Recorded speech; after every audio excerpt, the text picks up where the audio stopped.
moment that I blink. Oh,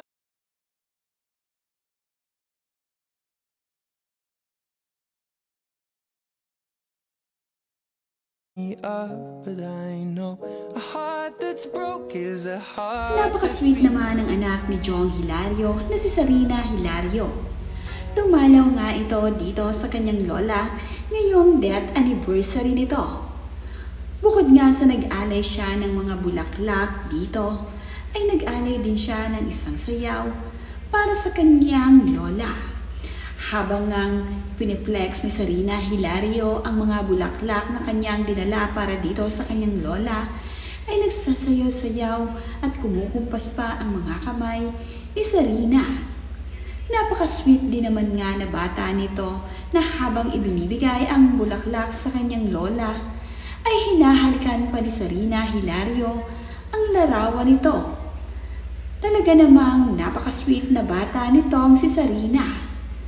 Noong isang taon nga lamang nang pumanaw ang ina nitong si Maya Lebiste, kaya naman ngayon ay ang death anniversary nito ay kanyang isineselebrate.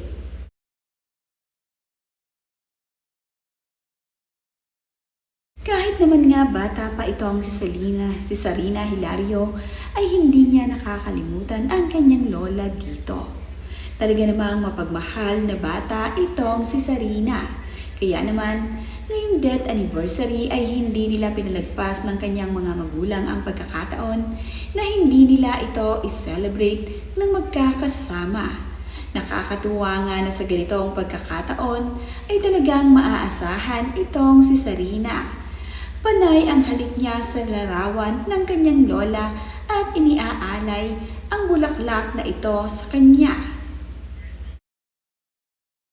Video naman ngang ibinahagi ni Maya Lebiste sa kanyang social media ay makikita dito ang kanyang anak na talaga namang nakatingin sa larawan ng kanyang lola.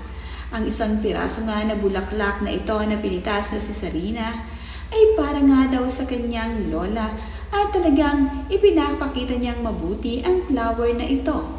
Tila nga ba gusto pa niyang ipaamoy ito sa kanyang lola at makita na nagsasayaw siya habang nag-aalay ng mga bulaklak para sa kanya. Napakabait na bata ni Sarina at talaga namang talented na bata ito.